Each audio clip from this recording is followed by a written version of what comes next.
naisip ko, pupunta daw siya sa bahay, nagpakain siya, ba sinabi ni Miko, umalis na sila. Oo nga. Oo, di ba?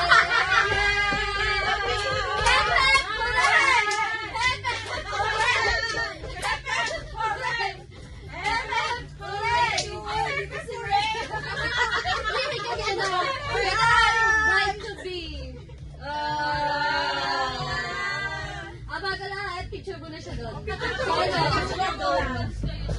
Yung balloons! Yung balloons! Ilagay mo